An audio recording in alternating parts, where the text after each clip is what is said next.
السلام عليكم ورحمة الله وبركاته.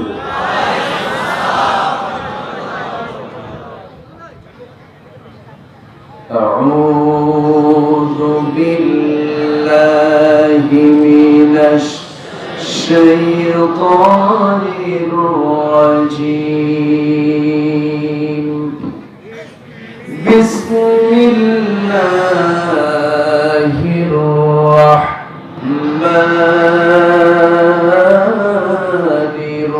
الرحيم.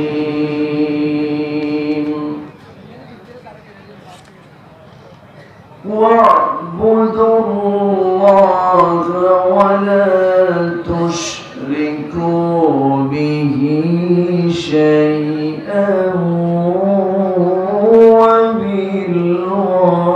وبالوالدين إحسانا.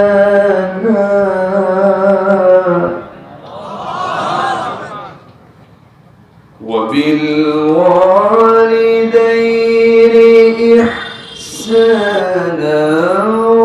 وبذي القربى واليتامى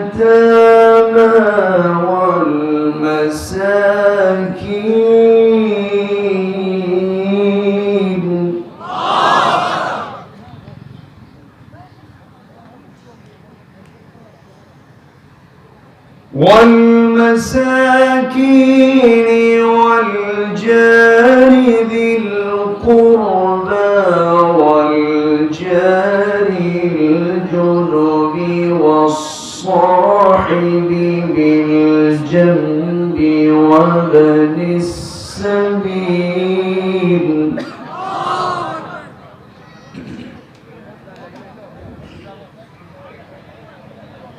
وما ملكت أيمانكم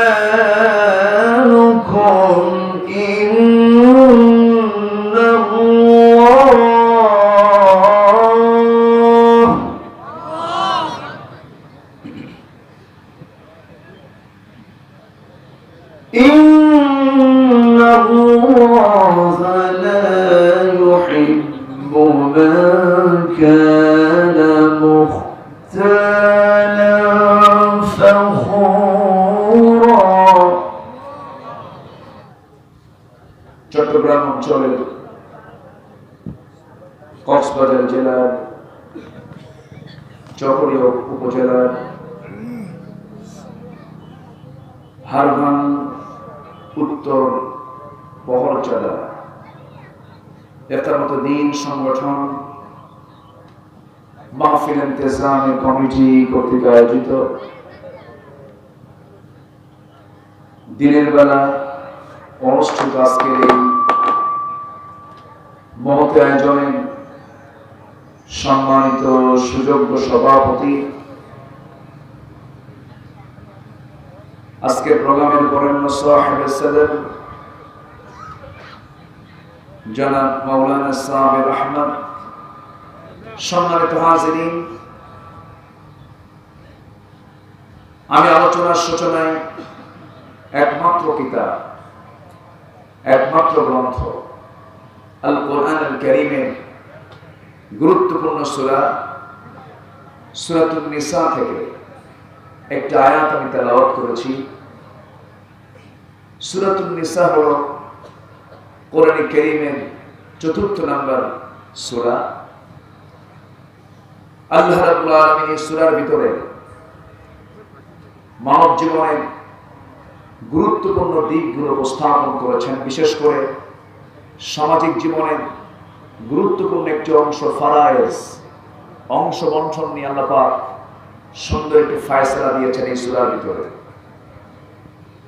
এবং নারী জাতি নিয়ে কিছু কথা আল্লাহ পাক এর মধ্যে বলেছেন, কারণ সূরার নামই হলো সূরাতুন নিসা। নিসা মানে হলো নারী জাতি, কিন্তু বসে আছে আমরা কারা?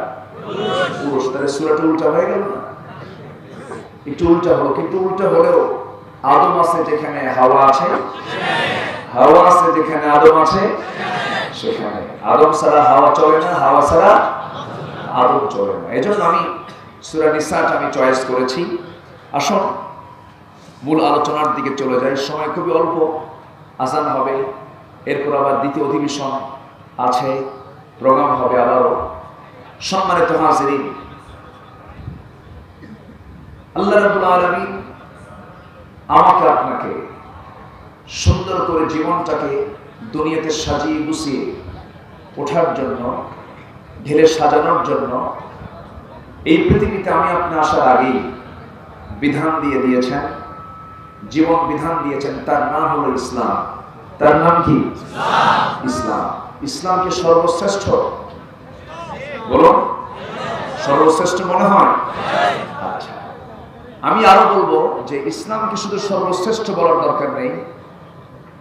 সর্বশ্রেষ্ঠ যদি দিন এটাকে বলি, তাহলে সকল দিনকে মেনে নিয়ে ইসলামকে সর্বশ্রেষ্ঠ বলা হলো। কিন্তু কোন দিনের সাথে, পৃথিবীর কোন ধর্মের সাথে এই আল্লাহ দিন ইসলামের কোন তুলনা করা যাবে না। অতএব ইসলাম সর্বশ্রেষ্ঠ নয়, ইসলাম একমাত্র দিন, একমাত্র ধর্ম। আল্লাহ, এটা কি আমার কথা না আল্লাহর কথা? ইন্নাদ দীন ইনদাল্লাহিল ইসলাম।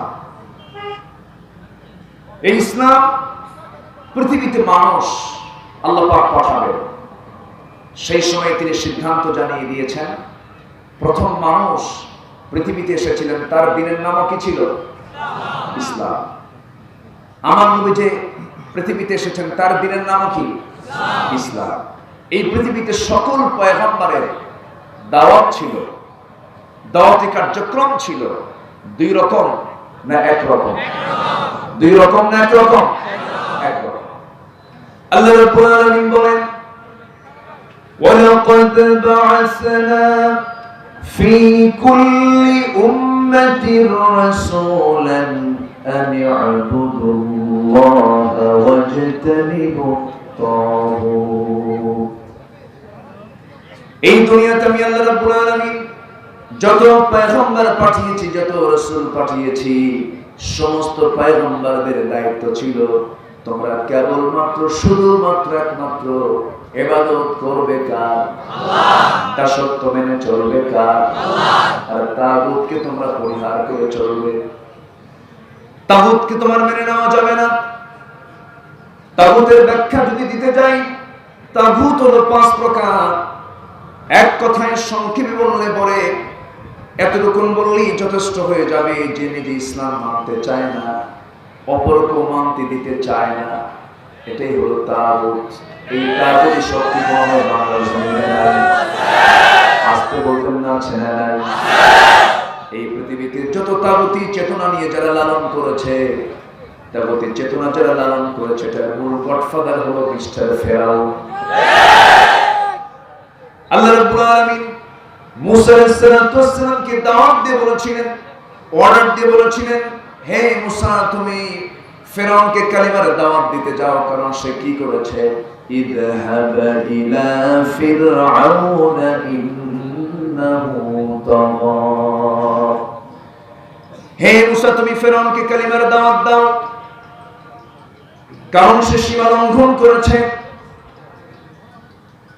তাগুতি সমস্ত কার্যক্রম সে দেখাচ্ছে, তুমি তাকে কালিমার দাওয়াত দাও।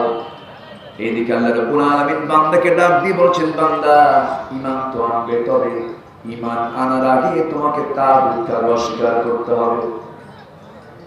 ঈমান আগে এনে তোমার কোনো লাভ হবে না, আগে তাগুতকে অস্বীকার করতে হবে, তাগুতের কাফের আগে হতে হবে। আল্লাহ রাব্বুল আলামিন বলেন, ফামান ইয়াকফুর বিত-তাগুতি ওয়া ইউমিন বিল্লাহ ফাকাদ ইসতামসাকা বিল-উরওয়াতিল ওয়ুসকা লা ফিসালা লাহা। জোরে বলি আল্লাহু আকবার।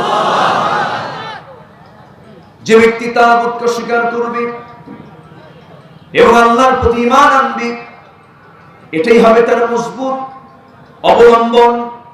কিন্তু তাগুতকে লালন করে ঈমান আনা মানে হলো সম্পূর্ণ বোকামি, সম্পূর্ণ এটা ইসলাম বহির্ভূত কাজ। এমন বাংলার জমিনের লোক আছে বছরে একবার করে হজে যায়, আবার এইদিকে মানব রচিত আইনের দল করে।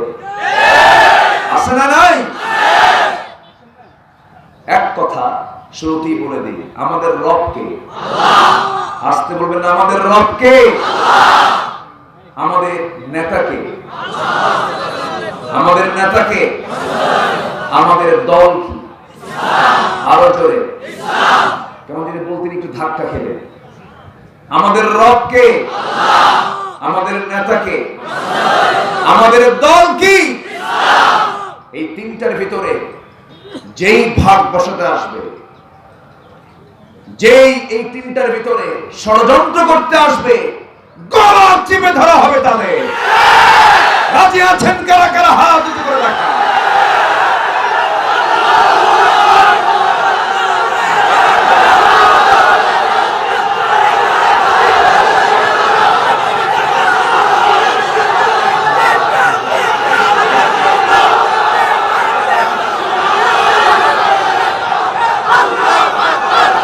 সবার হাতকে কবুল করো, জোরে বলে আমিন। আরো জোরে আমিন। কোন কথা কবুল হবে না, কোন কথা কবুল হবে না আমল ছাড়া। কোন কথা আমল কবুল হবে না সহিহ নিয়ত ছাড়া। কোন কথা আমল নিয়ত কবুল হবে না আমার নবীর সুন্নাহ পদ্ধতি ছাড়া। ঠিক কি না? অতএব কোরআনে কারীম এবং রাসূলুল্লাহর সুন্নাহ, এই দুটার মাঝে কোনো ইফরাত এবং তাফরীত করা যাবে না। মর্জি মতো খাটো কেটে ফেলা, মর্জি মতো সংযোজন করা, যোগ বিয়োগ করার কোনো সুযোগ ইসলামের ভিতরে করার কোনো সুযোগ নাই। ইসলাম কার? আল্লাহ। ইসলাম কে দিয়েছেন? আল্লাহ। সম্মানিত ভাইরা, অনেক কথা আছে, আস্তে আস্তে করে বলবো। আমার কথা সবাই শুনতে পাচ্ছেন তো? সম্মানিত হাজিরিন, আল্লাহ রাব্বুল আলামিন তেলাওয়াতকৃত আয়াতের ভিতরে বলছেন, বান্দা তুমি চারটা কাজ করো। কয়টা কাজ করো? চারটা কাজ করো। এর মধ্যে এক নম্বর কাজ হলো ইবাদতটা করো কার? আল্লাহ। ইবাদত কার জন্য নির্দিষ্ট করবো আমরা? আল্লাহর জন্য। আল্লাহর জন্য তুমি ইবাদতকে নির্দিষ্ট করে নাও। আল্লাহ রাব্বুল আলামিন বান্দাকে ডাক দিয়ে বলছেন, তুমি আমার ইবাদত করো, কারণ সকল দাসত্বের উপযুক্ত হকদার তো আমি তো একমাত্র তোমার ইবাদত পাওয়ার যোগ্য। তুমি আমাকে কেন ইবাদত করবে না? আমি আমার দিক থেকে সকল চাহিদা তোমার পূর্ণ করে দিয়েছি, তোমার যা কিছু প্রয়োজন সব আয়োজন করে দিয়েছি, কোন সম্পূর্ণতা আমার মধ্যে নাই। আমার আল্লাহ তো সেই আল্লাহ, আমার আল্লাহ তো দুর্বল কোন প্রভু নন। আমার আল্লাহ তো সেই আল্লাহ যে আল্লাহর পরিচয় আল্লাহ ছোট্ট একটা সূরার মধ্যে পরিপূর্ণ করে দিয়েছেন। কুল হুয়াল্লাহু আহাদ আল্লাহুস সামাদ লাম ইয়ালিদ ওয়া লাম ইউলাদ ওয়া লাম ইয়াকুল লাহু কুফুয়ান আহাদ। আল্লাহ দুই না এক? আল্লাহ পরনির্ভর না স্বনির্ভর? পরনির্ভর না স্বনির্ভর? আল্লাহর কোন সন্তানাদি আছে নাকি? তিনি কাউকে জন্ম দিয়েছেন নাকি? তার সমকক্ষ পৃথিবীতে কেউ আছে নাকি? আমার ভাইরা, কিন্তু এই আকীদার সাথে খ্রিস্টান মিলবে না, এই আকীদার সাথে ইহুদি মিলবে না, এই আকীদার সাথে বৌদ্ধ মিলবে না। খ্রিস্ট ধর্মের প্রশংসা করবেন আপনি, মুসলমান হয়ে কেমনি ইহুদি ধর্মের প্রশংসা করবেন? আপনি মুসলমান হয়ে আপনি হিন্দু ধর্মের কিভাবে প্রশংসা করবেন? প্রত্যেকটি ধর্মের মধ্যে আল্লাহর বিরুদ্ধে বক্তব্য আছে না নাই? ইহুদিরা কি বলে? وقالت اليهود عزير ابن الله وقالت النصارى المسيح ابن الله। ইহুদিরা বলে উযাইর হলো আল্লাহর ছেলে, আর নাসারা যারা খ্রিস্টান যারা তারা বলে ঈসা হলো আল্লাহর ছেলে। যালিকা কাউলুহুম বিআফওয়াহিহিম ইউযাহিবুন। আল্লাহ রাব্বুল আলামিন বলেন এগুলো সম্পূর্ণ তাদের কল্পনাপ্রসূত কথা। আমার আল্লাহ তো সেই আল্লাহ যে আল্লাহর পরিচয় তিনি নিজেই দিচ্ছেন। যারা পারেন ঠোঁট মিলিয়ে মিলিয়ে বলুন আল্লাহু লা ইলাহা ইল্লা হুয়াল হাইয়ুল কাইয়্যুম লা তাখুযুহু সিনাতুন ওয়া লা নাওম লাহু মা ফিস সামাওয়াতি ওয়া মা ফিল আরদ। জোরে বলি আল্লাহু আকবার। আল্লাহ তো সেই আল্লাহ যিনি চিরস্থায়ী, যিনি চিরঞ্জীব, যাকে ঘুম তো দূরের কথা তন্দ্রা পর্যন্ত যাকে স্পর্শ করে না তিনি আমার কে? আল্লাহ। আসতে বলবে না তিনি কে? আল্লাহ। তিনি আমার সবার কাছে না দূরে? আসতে বলবে না কাছে না দূরে? বউ কাছে না আল্লাহ কাছে? অনেকে সুখ করে আছে, অনেকে বউ হয় কে কাছে? আল্লাহ। আমার আল্লাহ তো সেই আল্লাহ, আল্লাহ তার নিজের পরিচয়টা দিয়ে দিচ্ছেন আমি কে দেখো। وَيَعْلَمُ خَائِنَةَ الْأَعْيُنِ وَمَا تُخْفِي الصُّدُورُ। তোমার চক্ষু কি খেয়ানত করে, তোমার অন্তর রাজত্বে তুমি কি রেখে দিয়েছো, তোমার অন্তরে তুমি কি গোপন করে রেখেছো, সেই অন্তরের খবরটা আমি আল্লাহ জেনে যাই। জোরে বলি সুবহানাল্লাহ। আমার আল্লাহ আরেক জায়গায় বলছেন وَنَحْنُ أَقْرَبُ إِلَيْهِ مِنْ حَبْلِ الْوَرِيدِ। বান্দা আমি তোমার স্কন্দ শিরার চেয়ে নিকটে থেকে যাই। কোথায় তুমি কি করো দিনের আলোতে, কোথায় তুমি কি করো রাতের আধারে, কোন চেতনা লালন করছো পৃথিবীর কাউকে না বোঝাতে পারলেও আমি আল্লাহ ভালো করে বুঝি। কারণ আমি তোকে এই দুনিয়াতে সুন্দর করে আমি দুনিয়াতে আমি আল্লাহ রাব্বুল আলামিন পাঠিয়েছি। তোর সমস্ত খবরগুলো আমার জানা আছে বান্দা, তুই আমাকে ফাঁকি দিতে পারবি না। অনেক মুসলমান আমার দেশে আছেন নামাজে বিশ্বাসী, রোজায় বিশ্বাসী, দান সদকায় বিশ্বাসী, হজে বিশ্বাসী, কিন্তু ইকামতের দিনে বিশ্বাসী না। এমন লোক আছে না? আজকের এই সংগঠনের নামটা কি? ইকামতে। এত সুন্দর একটা নাম, কোরআন খচিত একটি সংগঠনের নাম এটা। শারা'a লাকুম মিনাদ-দীনি মা ওয়াসসা বিহি নূহান ওয়াল্লাযী আওহায়না ইলাইকা ওয়া মা ওয়াসাইনা ইব্রাহীমা ওয়া মূসা ওয়া ঈসা আন আকিমুদ-দীনা ওয়া লা তাতাফাররাকু ফীহি। জোরে বলি আল্লাহু আকবার।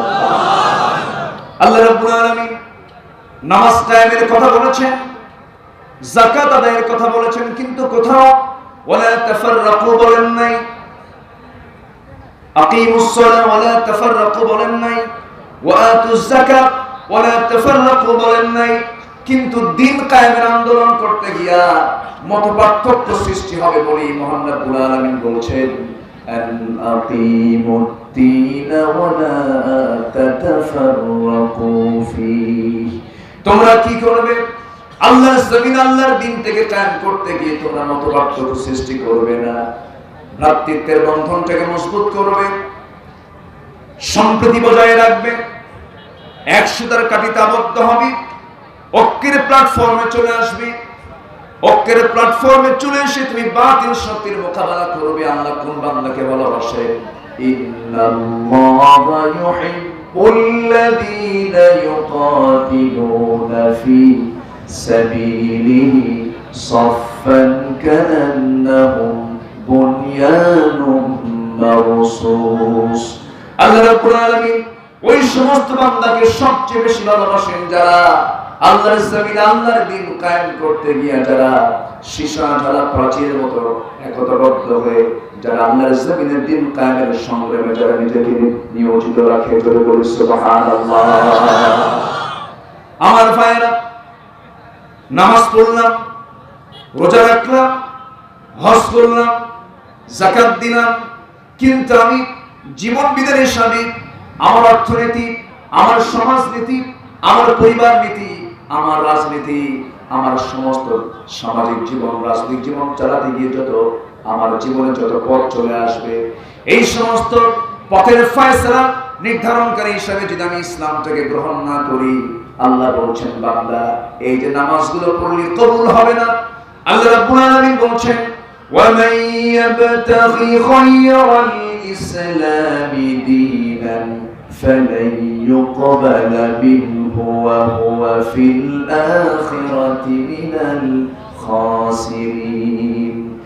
দিন হিসাবে, জীবন বিধান হিসাবে ইসলামটাকে ছেড়ে দিয়া অন্য কোন দিনকে যে বান্দা গ্রহণ করবে, নামাজ পড়ে লাভ হবে না, রোজা করে লাভ হবে না, হজ করে লাভ হবে না, যাকাত দিয়ে লাভ হবে না। কারণ জীবন বিধান হিসেবে একমাত্র দিন হিসেবে গ্রহণ করতে হবে ইসলামকে।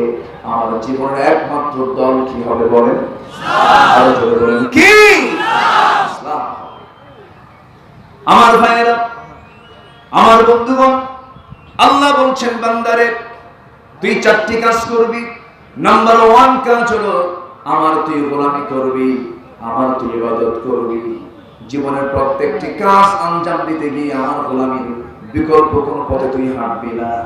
আমার ভাইয়েরা, আমার বন্ধুগণ, আমার দেশে এমন কিছু আলেম উলামা আছে নবীর সিরাত নিয়ে কথা বলতে বলতে চোখের পানিতে গাল ভিজায় ফেলেন, দাড়ি ভিজায় ফেলেন, কিন্তু আমার নবীজি রাজনৈতিক জীবন নিয়ে, আমার নবীজি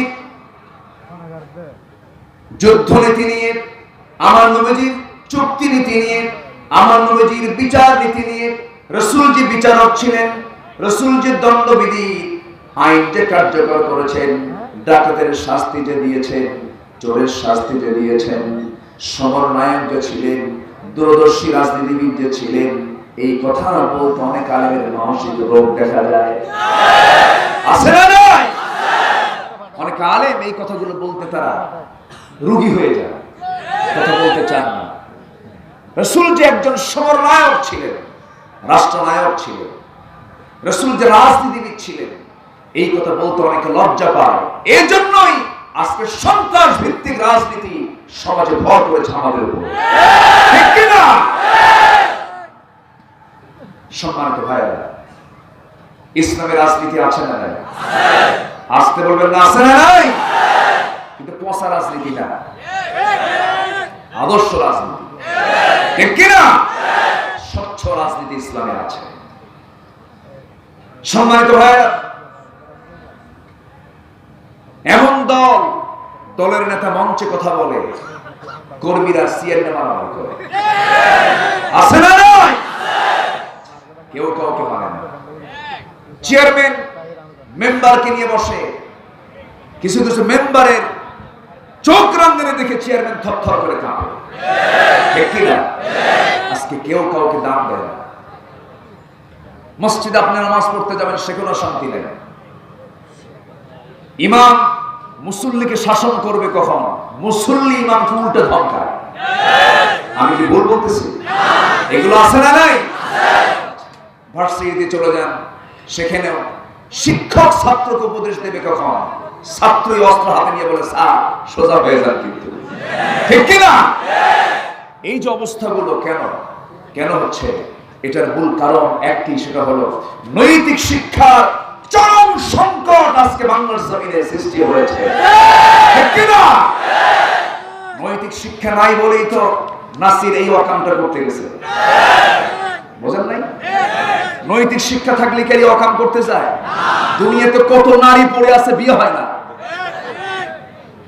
সে গেছে হলো আর এমন ঘরে যে অন্যের বউ। হ্যাঁ, এই থামেন। সম্মানিত ভাইয়েরা, সাইদ আনোয়ারকে দেখেন, পাকিস্তানের ইনজামামকে দেখেন, সাইদ আফ্রিদিকে দেখেন, সাউথ আফ্রিকার হাসিম আমলাকে দেখেন। একটা উলঙ্গ দেশের হাসিম আমলা, তার বইয়ের মাথা থেকে পা পর্যন্ত সব ঢাকা। সাউথ আফ্রিকার একজন খেলোয়াড়, তার বউকে পৃথিবীর কোন মানুষ দেখে না, কঠোর পর্দা অবলম্বন করে। সাউথ আফ্রিকার একজন খেলোয়াড় হয়ে গোটা পৃথিবীর দ্বিতীয় বৃহত্তম মুসলিম জনপদ বাংলাদেশ, তোমরা জাতীয় ক্রিকেটার, উচিত ছিল তোমরা যুবকদের আইকন, তোমাদেরকে দেখে জাতি শিখবে, বুঝবে। অথচ তোমাদের চরিত্র যদি এমন হয়, শক্ত বিচার হওয়া দরকার। ঠিক কি না? আমি বিচারকদের উদ্দেশ্যে বলবো, মাননীয় বিচারক মণ্ডলী, এই সমস্ত অপকর্মের যদি বিচার সঠিকভাবে না করেন, আপনার বউ আরেকজন ভাগায় নিয়ে যাবে। ঠিক কি না? বুঝবেন তখন কষ্টকারী হয়। আমি কি কথা বলবো? আলোচনা চালাবো? জোরে বলি ইনশাআল্লাহ। আর জোরে বলি ইনশাআল্লাহ। আজকে নারী সমাজ কি কঠিন পরিস্থিতি। গোটা পৃথিবীর মুসলমান আমার দেশে চেয়ে থাকবে, কারণ আমার দেশে মুসলমান কম না বেশি? মুসলিম জনসংখ্যায় দ্বিতীয় অবস্থানে বাংলাদেশ, ফার্স্ট ইন্দোনেশিয়া। দেশগুলোর কি অবস্থা? মেয়েদের গায়ে কাপড় চোপড় নাই বললেই চলে। দেশ স্বাধীন হয়েছে কোন সালে? কোন সালে? ৭১। আজকে ২০২১, ৫০ বছর পার হলো। স্বাধীনতার আগে আমার দাদি নানিরা যে ব্লাউজ পরেছেন, সেই ব্লাউজের কাপড়ের পরিমাণ ছিল ১ গজ ৪ গিরা, যা দিয়ে হাত, পেট, পিঠ সব ঢেকে যেত। শালীনপূর্ণ তারা ব্লাউজটা পরেছেন, ঢেকেছেন গোটা দেহ, দেখা যেত না। রাস্তায় হাঁটলে এক পার্শ্ব দিয়ে পুরুষের ছায়া পর্যন্ত তারা পড়াত না। সেই ৫০ বছর আগের নারী স্বাধীনতার আগে ছিল এই অবস্থা। স্বাধীনতার ৫০ বছরে আমরা স্বাধীন হতে হতে এত স্বাধীন হয়েছি, এক গজিবা আছে খালি ৪ গিরা। কয় গিরা আছে? ৪ গিরা। এরকম স্বাধীন হতে হতে সামনে আর কিছু থাকবেই না। তাহলে এই যে অবস্থা আজকে নারীদের, মূল পর্দা হচ্ছে ভিতরের পর্দা। বোরকা পরলেই পর্দা হয় না। বোরকা তো পরতেই হবে, এটা ড্রেস, ঢাকতে হবে। মেয়েদের চামড়া মাথা থেকে পা পর্যন্ত বাইরে যেতে ঢাকতে বলেছেন কে? মেয়েদেরকে আকর্ষণীয় বানিয়ে দিয়েছেন কে? পুরুষ দেখে আকর্ষিত হবে। এবং পুরুষের সতর হলো নাভি থেকে হাঁটুর নিচ পর্যন্ত, আর একজন নারীর সতর হলো মাথা থেকে পা পর্যন্ত। কথা বোঝা গেল? এক কথায় ফতুয়া শেষ। মেয়েদের আকর্ষণ হলো মাথা থেকে একদম পা পর্যন্ত, সব আকর্ষণীয় আল্লাহ পাক পুরুষের জন্য করে দিয়েছে। এই জন্য মেয়েকে ঢাকতে হবে। চাচাতো ভাই, মামাতো ভাই, ফুফাতো ভাই, খালাতো ভাই, দেখা করা জায়েজ? আস্তে করে দেখা করা জায়েজ? এগুলো কি ইবাদতের বাইরে? না এগুলো ইবাদত? ইবাদত। এটা কি নফল ইবাদত না ফরজ ইবাদত? ফরজ। চাচাতো ভাইয়ের বাড়ি নিজের বাড়ি থেকে কাছে না দূরে? বলেন কাছে না দূরে? দূরে। দূরে। সম্মানিত ভাইরা, চাচাতো ভাই যদিও আত্মীয়, খুব নিকটতম আত্মীয়, কিন্তু বিয়ে চাচাতো ভাই বোনের বিয়ে মানে এদের দুইয়ের মাঝে বিয়ে জায়েজ আছে না নাই? বিয়ে যদি জায়েজ হয় দেখা করা কি জায়েজ? খালাতো ভাইয়ের সঙ্গে কি দেখা করা জায়েজ? ফুফাতো ভাইয়ের সঙ্গে কি দেখা করা জায়েজ? কিন্তু এই জায়গায় পর্দার বিশাল একটা গ্যাপ আছে না নাই? দেখা সাক্ষাৎ হয় কি হয় না? বেড়াই কিন্তু ক্ষেত খায়, বেড়া ক্ষেত খায়। টিয়ারা টিয়ারা টিয়ারা বসে দিত, আচ্ছা টিয়ারাই ক্ষেত খায় না? হ্যাঁ, টিয়ারাই ক্ষেত খায়, একটা কথা আছে। দূরের মানুষ যতটুকু না ক্ষতি করতে পারে, কাছের মানুষের ক্ষতির পরিমাণটা বেশি। এই জন্য এই জায়গায় পর্দাটা হতে হবে নরম না কঠোর? নরম না কঠোর? কঠোর পর্দা। দুলাভাইয়ের সঙ্গে দেখা করে জায়েজ আছে? দুলাভাইয়ের শারীরে পাইতে সিংটা আছে না নাই? এগুলো করো। সম্মানিত ভাইয়েরা, সম্মানিত বন্ধুগণ, যারা টুপিদারি বোরকাকে যারা বলে জঙ্গি, হাসরের ময়দানে তারা হবে আবু জাহেলদের সঙ্গী, ঠিক কি না? এগুলো ইসলামের শিয়ার, এগুলো ইসলামের নিদর্শন। পর্দাহীনা নারী লবণ শূন্য তরকারির মতো। যে তরকারিতে লবণ নাই খাওয়া যায়? খাওয়া যায়? এজন্য মেয়েদেরকে আমরা পর্দার বিষয়টাও খেয়াল করব, জোরে বলি ইনশাআল্লাহ। এবং এই ইসলামের এই সমস্ত কৃষ্টি কালচারকে তারা জঙ্গির সঙ্গে ঢুকায় দেওয়ার অপচেষ্টা করছে। জিহাদ এবং সন্ত্রাসকে তারা এক করে দেখতে চায়। জিহাদ এবং সন্ত্রাস কখনো এক হতে পারে না। Fighting and warfare might sometimes be necessary, but it was only a minor part of the whole jihad or struggle. জিহাদের অংশ হলো যুদ্ধ। আল্লাহ পাক কোথাও হারব বলেননি, সব জায়গায় বলেছেন ওয়াতুজাহিদুনা ফি সাবিলিল্লাহ। জিহাদটা কি? জিহাদ হচ্ছে, জিহাদের অংশ হলো যুদ্ধ, যুদ্ধের অংশ জিহাদ নয়। জিহাদ মানে হলো to exert on utmost endeavor in promoting a cause, কোন উদ্দেশ্যকে সাধনের জন্য, অর্থাৎ আল্লাহর জমিনে আল্লাহর দ্বীনকে কায়েমের জন্য, ইকামতে দ্বীনের জন্য চূড়ান্ত যে মুজাহাদা, এটার নাম হলো জিহাদ ফি সাবিলিল্লাহ। এই কাজ ইবাদতের মনে হয় বাইরে, ইবাদতের বাইরে না মূল কাজ? এটা আসতে বলে এটা কি অতিরিক্ত কাজ না মূল কাজ? নামাজ হলো আমার ডিউটি। নামাজ কি? আমার ডিউটি। কোন সৈনিক সামরিক ডিপার্টমেন্টে চাকরি করে কোন সৈনিক সকাল বিকাল লেফট রাইট করলো, সামরিক ড্রেস পরলো, তার দায়িত্ব হলো বহির্দেশের আক্রমণ থেকে দেশকে রক্ষা করা। সে সকাল বিকাল লেফট রাইট করছে, ড্রেস কোড ঠিক আছে, কিন্তু ভিতরে ভিতরে বহির্দেশের যারা আক্রমণ করবে, যে শত্রু, ওদের সঙ্গে সে যোগ সাজসে কথা বলে, তাদের পক্ষে কথা বলে। তার এই ড্রেসের কোনো দাম আছে? তার এই লেফট রাইট ব্যায়ামের কোনো দাম আছে? যে ব্যক্তি নামাজ পড়লো, রোজা রাখলো, হজ করলো, যাকাত দিল, কিন্তু আল্লাহর জমিনে দ্বীন কায়েম হোক, যাকাত চালু হোক, সুদ বন্ধ হোক, জিনা বন্ধ হোক, ডাকাতি বন্ধ হোক, এগুলোর বিপক্ষে যার অবস্থান, ওই নামাজ পড়ার 4 পয়সা দাম আল্লাহর দরবারে নাই, ঠিক কি না? ইবাদত এত সস্তা কোনো বিষয় নয়। ইবাদত মানে হলো বান্দা চলবে বান্দার ইচ্ছায় না আল্লাহর ইচ্ছায়? বান্দা চলবে বান্দার আইনে না আল্লাহর আইনে? আল্লাহর আইনে বান্দা চলবে। আমার ভাইয়েরা, আল্লাহ রাব্বুল আলামিন 4টি কাজ করতে বলেছেন। 1 নাম্বার হলো বান্দা তুমি ইবাদত করবে আমার। কেন তুমি ইবাদত করবে? এই জন্য তুমি ইবাদত করবে। এই আয়াতের তাফসীর অন্য আয়াতে আল্লাহ রাব্বুল আলামিন বলেন, ইয়া আইয়ুহান নাসু উবুদু রাব্বাকুমুল্লাযী খালাকাকুম ওয়াল্লাযীনা মিন ক্বাবলিকুম লাআল্লাকুম তাত্তাকুন। হে মানব মণ্ডলী, তোমরা সেই মহান রবের তোমরা গোলামি করো, যিনি তোমাকে সুন্দর করে বানিয়েছেন। তোমার পূর্বের সকল মানুষকে তিনি সৃষ্টি করেছেন, এত সুন্দর করে বানিয়ে দিয়েছেন। তাকাও তোমার নিজের দিকে, এত সুন্দর করে আমি তোমাকে বানালাম। এবং গোটা পৃথিবীর সকল সৃষ্টির উপর আমি তোমাকে শ্রেষ্ঠত্ব দিলাম। আমি তোমাকে এমন একটা শক্তি দান করেছি যা পৃথিবীর কোনো প্রাণীর মধ্যে দেই নাই, আর পৃথিবীর কোনো প্রাণীর মধ্যে যেটা দেই নাই এই জন্য তাদের কোনো বিচার হবে না। আর আমি তোমাকে যে শক্তি দিয়েছি এই জন্য মৃত্যুর উপর তোমার বিচার হবে। বিচার করবেন কে?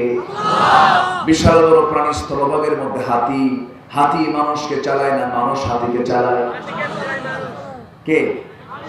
হাতি চলে না মানুষ চলে? হাতি চলে কার আন্ডারে? মানুষ হাতিকে চালায়। গায়ের জোর কার বেশি? শক্তি কার বেশি? শক্তি হাতির বেশি, কিন্তু মানুষ চালায় হাতি কি দিয়া? জ্ঞানের শক্তি দিয়া। কিসের শক্তি দিয়া? কিসের শক্তি দিয়া? এই জ্ঞান কে দিয়েছেন? এই আকল কে দিয়েছেন? আল্লাহ দিয়েছেন। আল্লাহ বলছেন, বান্দা গোটা পৃথিবী যা কিছু আছে সব আমি তোর জন্য সৃষ্টি করলাম। পৃথিবীর সকল সৃষ্টি তোর খাদেম, আর তোর দায়িত্ব হলো আমার দাসত্ব মেনে নেওয়া। সুবহানাল্লাহ। পৃথিবীর কোনো প্রাণীর বিচার হবে না, মরে যাবে শেষ হয়ে যাবে, কিন্তু আমরা মরে যাব শুরু হবে। মরে যাব শুরু হবে। বিচার করবেন কে? মালিকি ইয়াউমিদ্দিন। বিচার দিবসের মালিক কে? আল্লাহ তাআলা। সম্মানিত ভাইরা, সম্মানিত বন্ধুগণ, এজন্য জীবনের সকল জায়গায় আমরা দাসত্ব মেনে চলবো কার? আইন মেনে চলবো কার? এই জন্য মানবো কারণ আমার সবচেয়ে প্রিয় আমার জানটা কার হাতে? আমার জান কার হাতে? আমার জানটা কে নিয়ন্ত্রণ করছেন? আমার চোখটা চালান কে? আমার হাতটা চালান কে? আমার পাটা চালান কে? আমার কিডনি চালান কে?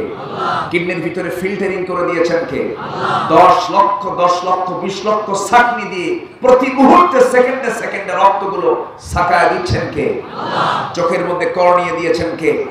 কানের মধ্যে শ্রবণ কোষ দিয়েছেন কে? জিহ্বার মধ্যে স্বাদের মেশিন দিয়েছেন কে? চোখের পেছনে মেশিন দিয়েছেন কে? চোখের মধ্যে পানি দিয়েছেন কে? এই চোখ দিয়ে নারীর দিকে তাকায় কে?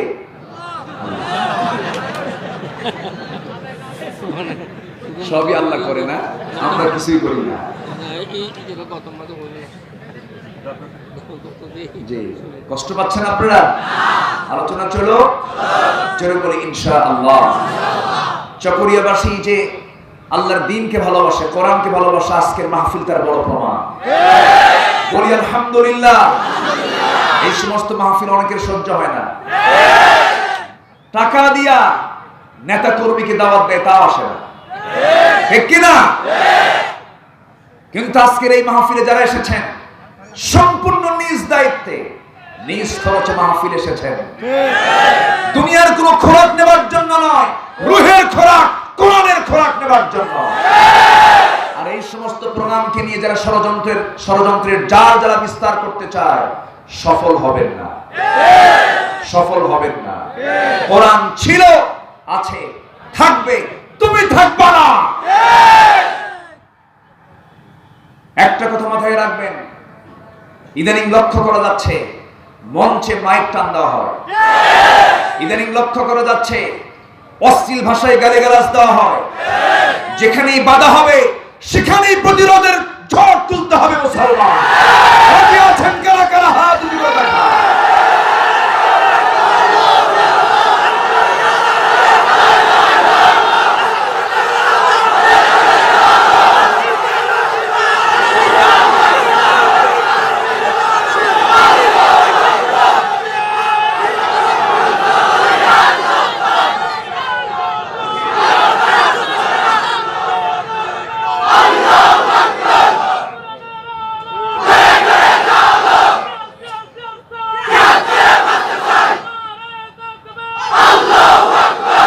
আল্লাহ তুমি সবার হাতকে কবুল করে নাও, জোরে বলি আমিন। চুপ থাকা হলো নিরবঘাতকতা, চুপ থাকা যাবে না। ওয়াকুলু কাওলান সাদীদা, যা বলবে সোজা কথা বলো, বাতিলের সঙ্গে কোনো আপোষ নাই, নাই, নাই। সম্মানিত ভাইয়েরা, সম্মানিত বন্ধুগণ, ওরা চায় মাহফিল বন্ধ হোক, যাত্রা চালু হোক। প্রোগ্রাম কিন্তু হবেই, অনুষ্ঠান কিন্তু ঠিকই চলবে, কিন্তু মাহফিল যখন বন্ধ হবে সেই জায়গায় আরেকটা জিনিস চালু হবে। ঠিক কিনা? অতএব ভালো চালু হওয়া দরকার না ভালো বন্ধ হওয়া দরকার? মন্দ বন্ধ, ভালো চালু, ঠিক কিনা? ভালোকে আমরা সচল রাখবো, জোরে বলি ইনশাআল্লাহ। তাআওয়ানু আলাল বিররি ওয়াত তাকওয়া ওয়া লা তাআওয়ানু আলাল ইসমি ওয়াল উদওয়ান। ভালো কাজে আমাদেরকে এগিয়ে আসতে হবে। কার কথা? আল্লাহ। একা একা না সবাই মিলে? তাআওয়ানু, সবাই মিলে আসো, ভালো কাজে আসো, মন্দ কাজে তোমরা প্রতিহত করো। এটা আমাদের ডিউটি, এটা আমাদের কাজ। আল্লাহ কবুল করুন, আমিন। জোরে বলি আমিন। আমিন। ইবাদত হবে কার? আল্লাহ। ফজর নামাজ পড়ছি তো নাকি? পড়েছি। অসুস্থ মস্তিষ্ক বিকৃত, মুসাফির, ভিন্ন হালাত এগুলো। কিন্তু এছাড়া সুস্থ বিবেকবান এমন মানুষের নামাজ কি কাজা অথবা নামাজ ছেড়ে দেওয়ার কোন সুযোগ আছে? আমার দেশে নামাজি বেশি না বেনামাজি বেশি? আমার দেশে নামাজি মুসলমান বেশি না বেনামাজি মুসলমান বেশি? বেনামাজি আবার মুসলমান। চিন্তা করে, বেনামাজিও কিন্তু মুসলমান। কি কথা কি বোঝা যায়? আচ্ছা, আমার দেশের নামাজ ইমানদার বেশি না বেনামাজি ইমানদার বেশি? বেনামাজি আবার ইমানদার। আছে না নাই? এটা কেমন হলো? আমি নামাজি, আমি ইমানের দাবি করতে পারি, আপনি নামাজ পড়েন না, এখানে আপনার ইমান প্রশ্নবিদ্ধ হলো। কারণ আপনি নামাজ পড়ছেন না, আপনি সবচেয়ে বড় হক নষ্ট করছেন আল্লাহ তাআলা। আপনি মুনাফিকের কাতারে চলে গেছেন, ঠিক কি না? সম্মানিত ভাইরা, নামাজ তো পড়া লাগে না কিছু কিছু দরবারের মুরিদ হলে। এরকম দরবারও তো আমার দেশে আছে, আছে না নাই? এরকম দরবার আমার দেশে আছে। একটা তো বসছে, ঢাকাতে ছিল, বিশ্ব গোডাউন, এত বড় পেট, কোলাকুলি হয় না, হয় পেটা পেটি, 220 কেজি ওজন, ছোট মোটো হাতি, বিশ্ব গজব, দুনিয়া থেকে বিদায় নিয়েছে। সে বলেছে তার বউ নাকি ফাতেমা, তার বউ নাকি, তার ছেলে নাকি হাসান হোসাইন। আবার কিছু গরম আছে, কিছু গরম। খাজা মাইনুদ্দিন চিশতি রহমাতুল্লাহ আলাইহি, তিনি ছিলেন নিঃসন্দেহে আল্লাহওয়ালা একজন মানুষ। রাজা পৃথ্বীরাজকে তিনি প্রতিহত করেছেন, গোটা ভারতবর্ষে তিনি কালিমার পতাকা উড্ডীন করেছেন। এক হাতে তরবারি নিয়েছেন, ঘোড়ার পিঠে চড়ে সম্মুখ যুদ্ধে বাতিলের বিরুদ্ধে লড়াই করেছেন। আমরা তাকে সম্মান করি। আজমিরে তিনি শুয়ে আছেন, অবশ্যই তিনি সম্মানিত। এই ভারতবর্ষে তার বিশাল বড় অবদান আছে। শাহজালাল ইয়ামিনী রহমতুল্লাহ আলাইহি ইয়েমেন থেকে এসে গোটা সিলেট অঞ্চলকে শিরক মুক্ত করেছেন, বিদআত মুক্ত করেছেন। কিন্তু এখন আবার কি যেন সুর শোনা যায়, কেউ ফেরে না, কি যেন আছে। আমি এগুলো বলা তো ঠিক না, বুঝলেন? আল্লাহর ধন রাসূলকে দিয়া, কোন আপনারা জানেন? আচ্ছা, এই কথা বললে কি ঈমান থাকে? আপনারাই বলেন তো, আল্লাহ কি ফাঁকা হয়? আল্লাহ কি খালি হয়? এটি কোনো কথা? আল্লাহর ধন রাসূলকে দিয়া আল্লাহ গেল খালি হয়ে না গায়েব হইয়া? গায়েব হইয়া খালি হইয়া কি তো সব দিয়ে দিছে রাসূলকে, আল্লাহ তো নাই। জোরে নাউজুবিল্লাহ। আবার আরেক জায়গায় বলে আল্লাহর ধন খাজারে দিয়া আল্লাহ গেছে খালি হইয়া। কেউ ফিরে না খালি হাতে, কি জানো? খাজারে তোর দরবারে। আমি বলি, যে কথা বলেছে আমি তাকে লক্ষ্য করে বলবো, শয়তানের ধন বেদবরে দিয়া শয়তান গেছে খালি হইয়া। যত শয়তান এখন ওর মধ্যে ঢুকছে, ঠিক কিনা? সব জায়গায় কথা চলে, আল্লাহকে নিয়ে যদি কেউ কোনো কথা বলে কোনো ছাড় দেওয়া হবে না। তার ক্ষমা চাওয়া উচিত, তার মাফ চাওয়া উচিত। সম্মানিত ভাইয়েরা, শরীয়তকে মাইনাস করে কোন কথা যদি কেউ বলে, সেই কথাকে এলাও করা যাবে? এলাও করা যাবে? গাঁজাখুরি কিছু কথা আমার দেশে আছে না নাই? ওয়াইস কুরুনি রহমতুল্লাহ আলাইহি নবীর যখন দাঁত ভাঙ্গার সংবাদ শুনেছেন, দুটো দাঁত তার ভেঙে গেছে, ওয়াইস কুরুনি একটা একটা করে দাঁত ভাঙতে ভাঙতে 32টা দাঁত ভাঙছে। ভুয়া কথা। এই সমস্ত কথার কোনো ইতিহাস নাই। একটা বিবেকবান মানুষ, একজন সচেতন আল্লাহওয়ালা মানুষ কখনো এইরকম আত্মঘাতী কাজ করতে পারে? এটা কোনো ইতিহাস নাই। এরকম করে বহু বানোয়াট কথা আমার দেশে চালু আছে না নাই? আসতে বলবেন না, আছে না নাই? এগুলোকে আমরা অবশ্যই প্রত্যাখ্যান করব। নামাজ সবার আগে না পড়ে, আগে না পড়ে। আল ফারকু বাইনাল তারকুস সালাহ, মুমিন এবং কাফেরের মধ্যে পার্থক্য সৃষ্টিকারী হলো নামাজ। অর্থাৎ নামাজ আছে, সব আছে, নামাজ নাই, কিচ্ছু নাই। ঠিক কি না? কয় ওয়াক্ত নামাজ? একা না জামাতে? বুঝে না না বুঝে? জেনে না না জেনে? সময় না সময়? তাড়াহুড়ো না আস্তে আস্তে? ইমাম যদি লম্বা করে নামাজ, পিছন থেকে মুসল্লি বলে আলিশে হুজুর, আছে না? অলস হুজুর, কোন ইমাম রে নিয়ে আসছো? এরকম অলসতা করে নামাজ পড়লে নামাজ হয় নাকি? আমাদের কাজ নাই? ইমাম সাহেব লম্বা সূরা ধরেছে, মুসল্লি এখন লোকমা দেয় কেমনে? আছে না নাই? হুজুর এখনো শেষ হলোই না আপনার, আমার দোকানদারি নাই, এরকম আছে না নাই? আচ্ছা, এগুলো কি নামাজ? এইভাবে নামাজ পড়লে হবে না। নামাজ পড়তে হবে সাল্লু কামা রাআইতুমুনি উসাল্লি, যেমন করে নামাজ পড়েছেন মুহাম্মদ সাল্লাল্লাহু আলাইহি ওয়াসাল্লাম। আমার জীবনের শ্রেষ্ঠ কাজ হবে নামাজ। রাজুলুন কলবুহু মুআল্লাকুম বিল মাসাজিদ, আল্লাহ পাক 7 শ্রেণীর কারোর ছায়ার নিচে স্থান দিবেন। এর মধ্যে অন্যতম একজন হলো যার দিলটা লটকানো থাকবে মসজিদগুলোর সাথে। মসজিদের সাথে না মসজিদগুলোর সাথে?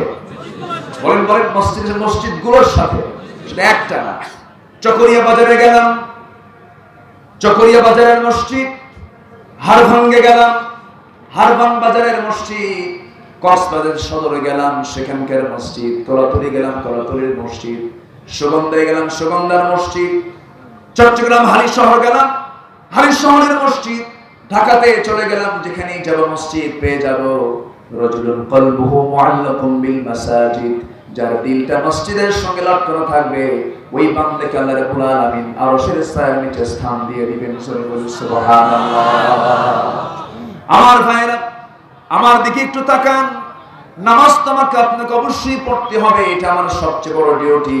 আজান যখন হয়ে যাবে, আজান হওয়ার সঙ্গে সঙ্গে কোন বান্দা যখন মসজিদের দিকে রওনা দিয়ে দেয়, দুই হাত যখন ধৌত করে হাতের সগরা গুনাহগুলো মাফ হয়ে যায়। দুই পা যখন ধৌত করে পায়ের সগরা গুনাহগুলো মাফ হয়ে যায়। মুখমণ্ডল যখন ধৌত করে মুখের সগরা গুনাহগুলো মাফ হয়ে যায়। মাথা যখন মাসে করে মাথার সগরা গুনাহগুলো মাফ হয়ে যায়। বান্দা যখন নামাজের নিয়তে মসজিদের দিকে রওনা দিয়ে দেয়, প্রত্যেকটা কদমে কদমে 10টা করে নেকি লেখা শুরু হয়ে যায়। বান্দা যখন নামাজে দাঁড়ায়, আল্লাহ বান্দার সামনে মুখোমুখি দাঁড়ায় যায়। একটু আস্তে বলুন সুবহানাল্লাহ। বান্দা যখন নামাজ শুরু করে দেয়, আল্লাহ তখন জবাব শুরু করে দেন। বান্দা যখন রুকুতে যায়, আল্লাহ তখন অস্থির হয়ে যান। আল্লাহ তখন অস্থির হয়ে বলেন, ও ফেরেশতারা, দেখ এই জমিনে, এই দুনিয়াতে কত ফিতনা ফাসাদ, এর মধ্যে বান্দা কেমন করে আমাকে খুশি করার জন্য রুকুতে চলে গেছে। বান্দা যখন রুকু থেকে উঠে দাঁড়ায় যখন সিজদার প্রিপারেশন নেয়, রব্বানা লাকাল হামদ হামদান কাসীরান তাইয়িবান মুবারাকান ফি, এই কথা বলে যখন সিজদার দিকে যখন যাওয়ার পরিকল্পনা করে, সেই সময় আল্লাহ রাব্বুল আলামিন বান্দাকে লক্ষ্য করে বলেন, বান্দারে, তুই আমাকে খুশি করার জন্য এই যে তোর সম্মানজনক সিজদা আমারে দিয়ে দিলি, যা আমি তোর তামাম জিন্দেগীর সমস্ত গুনাহগুলো maaf করে জান্নাতের বাজেট পাস করে দিলাম। সুবহানাল্লাহ। আমার দিকে তাকান। আমরা চকরিয়া থানা প্রশাসনকে ধন্যবাদ জানাই, যে মাহফিলটার পেছনে তারা সুন্দর করে প্রশাসনিক যত জটিলতা তারা সুন্দর করে দেখে এই মাহফিলের পক্ষে তারা কাজ করেছেন। বলি আলহামদুলিল্লাহ, চলো বলি আলহামদুলিল্লাহ। জি, ভালো আছেন আপনি? আলহামদুলিল্লাহ। তো এই যে বিশাল বড় মাহফিল, প্রশাসনের অবশ্যই খেয়াল করার দরকার আছে না নাই? আছে না নাই? আমার দেশের পুলিশ যে পরিমাণ পরিশ্রম করে, যে পরিমাণ পরিশ্রম তারা করেন, তাদের চাকরি কিন্তু 24 ঘন্টা। কয় ঘন্টা? 24 ঘন্টা ডিউটি করে। শুধু যদি সাথে নামাজটা ঠিক থেকে যায় এবং সাথে যদি রাসূলুল্লাহর সাহাবীদের জীবনের সঙ্গে যদি মিলে যায়, আমাদের চাইতে বহু আগে তারা জান্নাত পেয়ে যাবে। আলহামদুলিল্লাহ। রাসূল বলেছেন দুইটা চক্ষু কখনো জাহান্নামে যাবে না। কয়টা চক্ষু? দুইটা চক্ষু। একটা হলো দেশের পাহারায় যারা থাকে, দেশের শান্তি শৃঙ্খলা নিরাপত্তায় যাদের রাত কেটে যায়, এবং আল্লাহর ভয়ে যে চোখটি কাঁদে, এই দুটো চোখ কখনো জাহান্নামে যাবে না। জোরে বলি সুবহানাল্লাহ। শান্তি শৃঙ্খলায় বিশাল ভূমিকা পালন করে আমার দেশের পুলিশ ভাইয়েরা, আমাদের মাহফিলগুলো তারা শোনেন, চোখের পানি ফেলে ফেলে কাঁদেন, তারা আমাদের জন্য দোয়া করেন। আমার জানা মতে আমার কিছু পরিচিত বেশ কয়েকজন এসপি আছেন, আমি মাঝে মাঝে তাদের সঙ্গে যখন কথা বলি, তারা যে আয়াতের দলিলগুলো দেন আমার অতগুলো জানা নাই। এরকম অনেক আল্লাহওয়ালাও আছে, আছে না নাই? এদেশের যেহেতু আমরা সংখ্যাগরিষ্ঠ মুসলমান, ইসলাম সবার কম বেশি জানা আছে, তবে ইসলামের আঘাত আসলে পরে কেউ কিন্তু বসে থাকে না, ঠিক কি না? আমরা সব আঘাত মেনে নেব। ইসলাম নিয়ে, কোরআন নিয়ে, আল্লাহ এবং রাসূল নিয়ে কোন আঘাত আসলে অবশ্যই বুক পেতে দেব, পিঠ দেখাবো না, ঠিক কি না? আল্লাহ তুমি কবুল করো। বলছিলাম চারটা কাজের কথা। কয়টা কাজ? চারটা কাজ। এক নাম্বার হলো আমরা ইবাদত করব কার? আল্লাহ। নামাজ পড়বো আমরা কয় ওয়াক্ত? 5 ওয়াক্ত নামাজের হুকুমটা কে দিয়েছেন? আল্লাহ। আল্লাহ দিয়েছেন। কাজের অধীনে নামাজ না নামাজের অধীনে কাজ? নামাজের অধীনে কাজ। বলেন বলেন বলেন। নামাজের অধীনে কাজ। বলতে হবে ভাই নামাজটা পড়ি এই কাজে যাচ্ছি, বলতে হবে ভাই নামাজটা আগে পড়ছি। তখন আল্লাহ বলবেন বান্দা তুই সব কিছুর আগে আমাকে প্রাধান্য দিলি, যা বাকি কাজ সমস্ত কাজ আমি ইবাদত বলে গণ্য করলাম।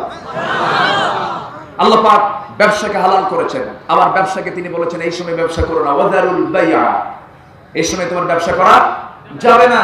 আবার আহাল্লাল্লাহুল বাইআ ওয়া হাররামার রিবা, আল্লাহ পাক বলছেন আল্লাহ ব্যবসাকে হালাল করেছেন, আবার সুদকে করেছেন হারাম। আবার এই ব্যবসা কোন সময় করা যাবে না? যখন আযান হয়ে গেছে। ওয়াদারুল বাইআ, ক্রয় বিক্রয় বন্ধ করে কোথায় যাও? কোথায় যাও? এটা কার ডাক? আল্লাহ। এই ডাকটা কে দিয়েছেন? আল্লাহ। নামাজকে আমরা মহব্বত করব সবচেয়ে বেশি, কারণ আমার আল্লাহর সঙ্গে কথা হবে কিসে? আমার আল্লাহর সঙ্গে বোঝাপড়া হবে কিসে?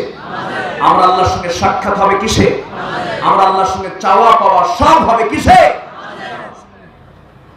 জুতা ছিঁড়ে গেছে বলতে পারবো, ব্যবসায়ী ঘাটতি বলতে পারবো, সকল চাহিদা পূরণ করার জন্য নামাজের মধ্যে আমরা বলতে পারবো, বিশেষ করে নফল নামাজ। আল্লাহ বলেন বান্দারে তুই আমার ডাকে সাড়া দিতে চাস না? ও বান্দা প্রত্যেক রাতে শেষ রাতের দিকে মাঝরাতের দিকে আমি আল্লাহ প্রথম আসমানে চলে আসি, আমি তোর সঙ্গে প্রেম করতে চাই বান্দা, তুই আমার সঙ্গে প্রেম করতে চাস না কেন বান্দা? তবে কোন বান্দা যদি আল্লাহর নৈকট্য হাসিল করতে চায়, প্রথম শর্ত হলো ফরজ, মিম্মাফতারাতুহু আলাইহি, প্রথম শর্ত হলো ফরজ। দ্বিতীয় শর্ত হলো নফল। বান্দা যখন কোন বান্দা নফলের কাজ যখন শুরু করে দেয়, ফরজ যখন মুকাম্মাল হয়ে গেল, তখন নফল দিয়ে আল্লাহর নৈকট্য হাসিল করতে পারে।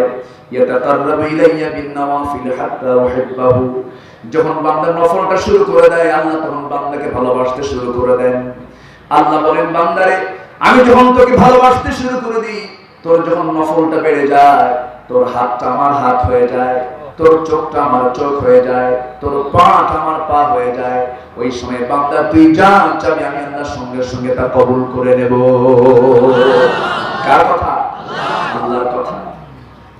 সাহাবীদের জীবনের দিকে তাকায় দেখেন, যত ক্রাইসিস টাইম আসুক না কেন নামাজ তারা কখনো ছেড়ে দেন নাই। একজন সাহাবীকে মক্কা থেকে মদিনায় তিনি হিজরত করেছিলেন। মদিনার উপকণ্ঠে গিয়া মক্কার কুরাইশরা একজন মুহাজির সাহাবীকে ধরে আনলো। সেই সাহাবীর নাম হলো খুবাইব রাদিয়াল্লাহু তাআলা আনহু। তাকে ধরে এনে মদিনার জেলখানায় কারাগারে রেখে দিয়ে বলল, খুবাইব তুমি ইসলামটাকে ছেড়ে দাও, দিনটাকে ছেড়ে দাও। খুবাইব বললেন, দিন তো ধরেছি ছেড়ে দেওয়ার জন্য নয়, জীবন যাবে কিন্তু আমার জীবন থেকে আমি ইসলাম ছেড়ে দিতে পারবো না। চূড়ান্ত সিদ্ধান্ত নিয়ে নিলেন। রিমান্ড শুরু হলো, অত্যাচার শুরু হলো, জুলুম শুরু হয়ে গেল। খুবাইবের বিন্দু পরিমাণ সিদ্ধান্ত থেকে এক চুল পরিমাণ নড়লেন না, ওনার সিদ্ধান্তে তিনি অটল থাকলেন। এক পর্যায়ে বলা হলো খোবাইবের খাবার আমরা বন্ধ করে দেব। খাবার বন্ধ করে দেওয়া হলো। খাবার বন্ধ করলে কি হবে? মরিয়মকে দুনিয়াতে জান্নাতের খাবার খাওয়ায় দিয়েছেন কে? আসতে বলবেন না কে? এই দুনিয়াতে বনি ইসরাঈলদেরকে মান্না সালওয়া বেহেশতের খাবার খাওয়া দিয়েছেন কে? সে আল্লাহ সিদ্ধান্ত নিয়ে নিলেন খোবাইবের খাবার বন্ধ হলে কি হবে। শেষ রাতের দিকে খোবাইব ঘুম থেকে জাগা পেয়ে আল্লাহর কালাম তেলাওয়াত করেন, আর ফেরেশতা তার সামনে জান্নাতের আঙ্গুরে ঝুলায় রাখে। এক টুকরা আঙ্গুর তিনি সেখান থেকে নিয়ে মুখের মধ্যে নেন, আল্লাহর কালাম তেলাওয়াত করেন। 2 মাস চলে গেল, খাবার বন্ধ। কিন্তু খাবার বন্ধ করলে কি হবে? কি খাবার খাওয়াচ্ছেন? আল্লাহ খাবার খাওয়াচ্ছেন। এখন প্রশ্ন হলো, হয়তো অনেকে বলবেন হুজুর এটা তো অসম্ভব ব্যাপার, আমরা যদি বসে থেকে খাবার পাবো কেমনে? আল্লাহ তাআলা তার রাসূলকে জানাচ্ছেন, যদি কোনো বান্দার পরিপূর্ণ তাওয়াক্কুল যদি থাকতো, আল্লাহ প্রত্যেক বান্দাকে ফেরেশতার মতো খাবার খাওয়ায়া দিতেন। আমার ভাইয়েরা, আমার বন্ধুগণ, এবার কি হলো? খোবাইবকে নিয়ে সিদ্ধান্ত হয়ে গেল, খোবাইবকে যদি জীবিত রাখা হয়, খোবাইবকে দেখে দেখে অনেকেই কালেমা পড়ে মুসলমান হয়ে যাবে। সিদ্ধান্ত পাকাপোক্ত হয়ে গেল, সুলের কাস্টে ঝুলে মেরে খোবাইবকে দুনিয়া থেকে বিদায় করে দিতে হবে। এই মাস্টার প্ল্যান যখন হাতে নিল, এই মাস্টার প্ল্যান হাতে নেওয়ার সঙ্গে সঙ্গে আত্মীয় স্বজন সবাই এসে খোবাইবকে বলল, খোবাইব রে, আমরা তোমার ভাই বোন, আমরা তোমার আত্মীয় স্বজন, তুমি আজকে দুনিয়া থেকে বিদায় নিয়ে নেবে, মরে যাবে, আমরা কষ্ট পাবো, দয়া করে দিনটা তুমি ছেড়ে দাও, ইসলামটাকে তুমি ছেড়ে দাও। খোবাইব বললেন, আমার দুনিয়াতে কেউ আমার আপন না, আমার জীবনে সবার জীবনের জন্য এক নম্বর আপন কে? আসতে বলবেন, এক নম্বর আপন কে? যে বউটা এক রাত না গেলে পরে বউয়ের ঘুম হয় না, বারবার ঘন ঘন ফোন করে।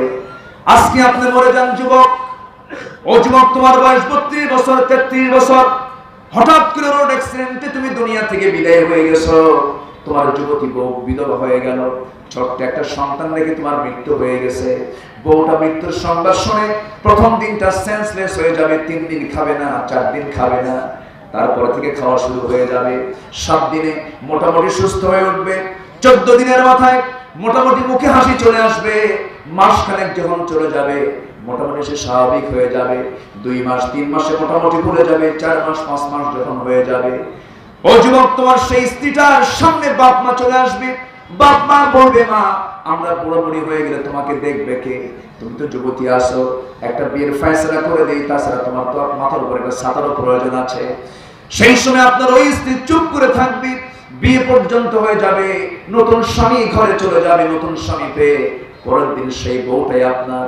আর তার মা আব্বাকে ডাক দিয়ে বলবে, মা তোমরা যে সিদ্ধান্ত নিয়েছো খুব ভালো সিদ্ধান্ত, আগের স্বামীর চাইতে এই স্বামী আমার দারুণ ভালো।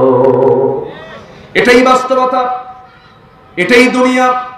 সন্তানের জন্য আমি লক্ষ লক্ষ কোটি কোটি টাকা ইনকাম করি, প্রবাস জীবনে থেকে 20 বছর 25 বছর 30 বছরের যৌবনটা পাড়ি দিয়া যুবক যে সন্তানদের জন্য এত সম্পদ উপার্জন করলাম, দুনিয়া থেকে বিদায় নেওয়ার পর 40 দিন যেতে না যেতে 4টা ছেলে, একজন বলবো ওই ফ্ল্যাটটা আমার, একজন বলবো ওই জায়গাটা আমার, ওই পজিশনটা আমার, এমনকি এই পজিশন দখল করতে গিয়ে ভাই ভাই মার্ডার পর্যন্ত হয়ে যায়।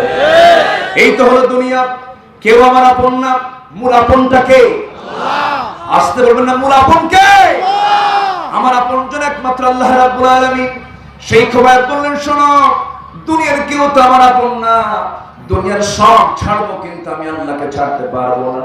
চূড়ান্ত পাকা সিদ্ধান্ত হলো খোবাইবকে শুলে কাস্টে ঝুলায় মারা হবে। সবাই মিলে বলল, খোবাইব কিছুক্ষণ পর তোমাকে আমরা নিয়ে যাব মৃত্যুর জন্য, তোমাকে দুনিয়া থেকে বিদায় করে দেব। বলা হলো, খোবাইব তোমার শেষ ইচ্ছা বলতে কিছু আছে নাকি? খোবাইব বলেন, তোমরা আমার যদি অন্তিম ইচ্ছা পূরণ করতে চাও, ওযুর পানি দিলে পরে আমি খুশি হতাম, ওযু বানায়া নামাজে দাঁড়ায় আমি আল্লাহর সঙ্গে কথা বলতে চাই। সুবহানাল্লাহ। ইমানদারের সবচেয়ে প্রিয় কাজ কি? আপনার প্রিয় কাজটা কি? নামাজ। এরপরে কি হলো? ওযুর পানি দেওয়া হলো, ওযু বানালেন, নামাজি দাঁড়ায় গেলেন, প্রথম রাকাতটা আস্তে আস্তে করে নামাজ পড়লেন, চোখের পানি ফেলে ফেলে যায় নামাজ ভিজে ফেললেন। দ্বিতীয় রাকাতে নামাজ পড়তে নিয়ে মনে মনে চিন্তা করলেন, নামাজটা যদি লম্বা করি কাফের মুশরিকরা ভাবতে পারে মনে হয় খোবাইব মৃত্যুর ভয়ে নামাজটা লম্বা করতেছে। নামাজটা তিনি শর্ট করে ফেললেন, সালাম ফিরে দিয়া হাত দুইটা উঁচু করে আকাশের দিকে তাকায় বলছে, আরশের মালিক ও আসমানের মালিক, জমিনের মালিক, আমি মনে হয় বাঁচবো না, দুনিয়া থেকে বিদায় নিয়ে নেব। আজকে 3 থেকে 4 মাস হয়ে গেল বিশ্বনবীর সুন্দর চেহারার দর্শন থেকে নিজে মাহরুম হয়ে আছি। আমি যদি দুনিয়া থেকে বিদায় হয়ে যাই, আমার বিদায় সালামটা তুমি আল্লাহ মেহেরবানি করে আমার নবীর দরবারে তুমি আল্লাহ নিজে পৌঁছায়া দিও। এই কথা বলে দোয়া সম্পূর্ণ করলেন। সম্পূর্ণ করে তিনি দৌড় মারতেছেন সুরে কাষ্টের দিকে, ফাঁসির মঞ্চের দিকে দৌড় মারতেছেন। পেছন থেকে বলে, কুরাইশ সহ খোবায়েব, মানুষকে মরার জন্য দৌড় মারে নাকি? খোবায়েব সঙ্গে সঙ্গে বলছেন, আমি তো মৃত্যুর জন্য দৌড়াই না রে, আমার আল্লাহ আমার চোখের সামনে 8টা জান্নাতের দরজা একটা একটা করে আমাকে দেখায় দেখায় দিতেছে। খোবায়েব করলেন কি? খোবায়েব রাদিয়াল্লাহু তাআলা কে ধরে নিয়ে যাওয়া হলো, 2 হাত বাঁধা হলো, 2 পা বাঁধা হলো। এমন সময় বলা হলো, খোবায়েব, তোমার এই জায়গায় যদি মুহাম্মদকে যদি হাজির করা হতো কেমন হতো? কিভাবে তিনি প্রতিবাদ করবেন? সেই সময় উপস্থিত তিনি সিদ্ধান্ত নিলেন, 2-3 মিনিট ধরে মুখের মধ্যে অনেকগুলো থুতু জমা করে হাত পা বাঁধা কি করবেন, তাকে ধরবেন কেমনে? মুখের সমস্ত থুতু সেই ব্যক্তির মুখ বরাবর নিক্ষেপ করলেন। নিক্ষেপ করে বলছেন, আল্লাহর কসম করে বলি, আমার নবীর পশমের ক্ষতি হবে আমার চোখের সামনে। আমি খোবায়েব, আমি সেই ব্যক্তিকে কখনো হালে ছেড়ে দেব না। সেই থুতু মারার সঙ্গে সঙ্গে ওই ব্যক্তিটা খেপে রেগে গিয়ে খোবায়েবের ডান হাতে একটা আঘাত করলো, হাতটা ছিটকে পড়ে গেল। খোবায়েব মুসকে মুসকে হাসে। বাম হাতে আঘাত করলো, বাম হাত কেটে যাওয়ার সঙ্গে সঙ্গে খোবায়েব চিৎকার মেরে মেরে হাসে। সবাই বলে, খোবায়েব, আমরা তোমাকে অঙ্গহানি করে দেই, তুমি চিৎকার মেরে মেরে হাসো কেন? খোবায়েব বলছেন, তোমরা আমাকে অঙ্গহানি করে দিচ্ছ, আল্লাহ পাক আমাকে জান্নাতের হুরগুলো দেখায় দেখায় দিতেছে। খোবায়েব দুনিয়া থেকে বিদায় নিয়ে নিলেন। একজন এসে নেজা তরবারি বুক দুটুকি পিঠে বের করে দিল। খোবায়েব দুনিয়া থেকে বিদায় নিলেন। বিদায় নেওয়ার সঙ্গে সঙ্গে আমার নবী মদিনার মসজিদ থেকে হঠাৎ করে দাঁড়ায় গেলেন। সামনে সাহাবীরা দাঁড়িয়ে গিয়ে আমার রাসূল হাতটা উঁচু করে করে সুন্দর করে হাত নাড়ায় নাড়ায় বলছেন, সালামুন আলাইকা ইয়া খোবায়েব, সালামুন আলাইকা ইয়া খোবায়েব। হে খোবায়েব তোমাকে সালাম, হে খোবায়েব তোমাকে সালাম। এই সালাম দেওয়া মাত্র ওমর ফারুক রাদিয়াল্লাহু আনহু বলছেন, ইয়া রাসূলুল্লাহি, আপনি খোবায়েবকে সালাম দিচ্ছেন কেন? আমাদের খোবায়েবের কি হয়েছে একটু বলুন তো। আমার নবী কেঁদে কেঁদে বলছেন, সাহাবীরা রে, আমার খোবায়েব আর দুনিয়াতে বেঁচে নাই। আমার খোবায়েব জান্নাতের পাখি হয়ে জান্নাতের মধ্যে সে উড়ে বেড়াতেছে। জোরে বলি সুবহানাল্লাহ। আমার ভাইরা, সেই জন্য আমরা কাউকে আমরা আপন করব না। 1 নম্বর আপন আমার কে? আল্লাহ। আস্তে 1 নম্বর আপন আমার কে? আল্লাহ তাআলা হচ্ছেন আমার 1 নম্বর আপন। ওয়াবুদুল্লাহ, ইবাদত কর আল্লাহ তাআলার। ওয়ালা তুশরিকু বিহি শাইআন, আল্লাহর সঙ্গে কাউকে শিরিক করবে না। শিরিক করলে পরে জান্নাতটা হারাম হয়ে যাবে, জান্নাতটা বাজেয়াপ্ত হবে। কারণ ওমাই ইউশরিক বিল্লাহ ফাকাদ হারামাল্লাহু আলাইহিল জান্নাহ। এরপর আল্লাহ বলছেন নাম্বার 3 হলো ওয়াবিল ওয়ালিদাইনি ইহসানা, তোমাদের মধ্যে যাদের আব্বা আম্মা আছেন তাদের সঙ্গে তোমরা সুন্দর আচরণ করো। কার কথা? আল্লাহ। আস্তে বলবেন না, কার কথা? আল্লাহ। আলহামদুলিল্লাহ, আমরা যে মোর্শেদ ভাইকে আমরা ধন্যবাদ জানাচ্ছি, যার ভিতরে হিংসা থাকবে তার কোনো আমল থাকবে না। ক্বালা ইয়াকুম ফিল হাসাদ ফাইনাল হাসাদা ইয়াকুলুল হাসানাত কামা তাকুলুন নারুল হাতাব। তোমরা হিংসা থেকে দূরে থাকো। হিংসা সমস্ত হাসানাতকে, সমস্ত নেক আমলকে খেয়ে শেষ করে, যেমন করে আগুন কাঠকে খেয়ে শেষ করে। আমরা সকল প্রকার হিংসা থেকে আমরা নিজেকে গুটিয়ে রাখবো। জোরে বলি ইনশাআল্লাহ। চরিত্রে কিছু কতিপয় খারাপ দিক আছে। আমি আলোচনার একদম শেষ প্রান্তেই চলে এসেছি, মানে চিন্তা করার কোনো কারণ নেই। মাহফিলের সেকেন্ড অধিবেশন আবার শুরু হবে, মাঝখানে আজান হবে, নামাজ হবে, কিছু কয়েকটা মিনিট সময় আছে। আমি কি কথা বলতে পারি? আমাকে সময় দেওয়া যায়? চরিত্রে কিছু খারাপ দিক আছে, যেরকম দ্রুত রাগ করা। এরকম কিছু স্বভাবের লোক আছে না নাই? হঠাৎ করে খেপে যায়, রেগে গেলাম তো হেরে গেলাম, রাগ করা যাবে না। অতিরিক্ত বকাঝকা করা, কিছু কিছু লোক আছে মুখে খুব ইংলিশ মারে, এরকম কিছু লোক আছে না নাই? এই সমস্ত কথাগুলো ইমানদার বলতে পারে না। ছোটখাটো দোষ নিয়ে লেগে থাকা, এরকম কিছু লোক আছে না নাই? অহংকার করা, অহংকার একটা বিশাল আলোচনা। বান্দার জীবনে অহংকার থাকলে সেই বান্দা কি জান্নাত পাবে? পাবে না। ব্যবহারে কঠোর হওয়া, রূঢ়তা প্রকাশ করা, মানুষকে তুচ্ছ তাচ্ছিল্য করা, গীবতের সঙ্গে মিলে থাকা। গীবত তো আমাদের দেশে নাই, আমাদের সমাজে নাই। আচ্ছা, মানুষের দোষ খুঁজে বেড়ানো, এরকম কিছু লোক আছে না? নাই। ইমানদার কি মানুষের দোষ খোঁজে না নিজের দোষ খোঁজে? নিজের দোষটা খুঁজে বেড়ায়, এটা হচ্ছে ইমানদারের বৈশিষ্ট্য। এরপরে গোপনীয়তা প্রকাশ করে দেওয়া। প্রত্যেকটা মানুষের জীবনে কিছু প্রাইভেসি আছে না নাই? আচ্ছা, আপনি একা দেখেছেন, এটাকে গোপন করবেন। মানে সাতারা মুসলিমান সাতারাহুল্লাহু ইয়াউমাল কিয়ামাহ। পুলিশ মহোদয়ের কথার ভিত্তিতে এই কথাগুলো আমার একটু আসলো। এরপরে কৃপণতা। আপনি যত কৃপণ হবেন, আপনি তত মানুষ থেকে দূরে ছিটকে পড়ে যাবেন। কৃপণতা না। এরপরে অনেক স্বামী আছে স্ত্রীর সঙ্গে অশালীন আচরণ করে, আছে না? আছে না? আছে না? নামাজ কালাম সব ঠিকঠাক আছে, কিন্তু বউয়ের সঙ্গে এত খারাপ আচরণ করে, বউ মনে মনে তো তুই বৌদি করবি, এরকম আছে না? এগুলো না করো। এরপর অধীনস্থ কর্মচারী, যারা তার অধীনস্থ কর্মচারীগুলো আছে, এদের সঙ্গে খুব মিসবিহেভ করে। আমার নবীজিকে বিদায় হজের ভাষণে এমন জাতীয় কথা বলেছিলেন, তুমি যা খাবে তোমার অধীনস্থকে তাই খাওয়াবে, অধীনস্থের সঙ্গে সুন্দর আচরণ করবে। ইমানদার এই সমস্ত কাজগুলো করতে পারে না, এগুলো খারাপ দিক চরিত্রে। প্রতিবেশীর সাথে খারাপ আচরণ করা, প্রতিবেশী কষ্ট পায় কেমনে, এমন কিছু কাজ কিছু লোকের মধ্যে এরকম চিন্তা কাজ করে, এই চিন্তাগুলো একজন ইমানদারের ভিতরে আসা যাবে না। কেউ যদি কোনো উপকার করে, সেই উপকারের প্রতি কৃতজ্ঞতা নাই, এমন জাতীয় অকৃতজ্ঞ বান্দা আছে না নাই? এগুলো চরিত্রের খুব নোংরা দিক। লজ্জাহীনতা, কুরুচিপূর্ণ নোংরা ভাষা ব্যবহার করা, মুখে বাংলা ভালো আসেই না, খালি শুধু মুখে অশ্রাব্য ভাষায় কথা বলে, এগুলো কি ইমানদারের কথা না মুনাফিকের কথা? মুনাফিকের কথা। আমরা এই বিষয়গুলো আমরা একটু খেয়াল করার চেষ্টা করব। আমি আর সময়টা এক্সটেন্ড করতে পারছি না, যতটুকু হয়েছে আমরা বলে ফেলি আলহামদুলিল্লাহ, জোরে বলে ফেলি আলহামদুলিল্লাহ। চারটা কাজের মধ্যে দুটো কাজ নিয়ে আমি কথা বলেছি আজকে। নাম্বার 3 হলো অবিল ওয়ালিদাইনি ইহসানা, পিতামাতার সঙ্গে তোমরা সুন্দর আচরণ করো। পিতামাতা আমাকে ছোট থেকে বড় করেছেন।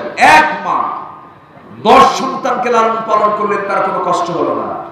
আর 10 সন্তান এক মাকে দেখতে পারে না, আছে না? নাই?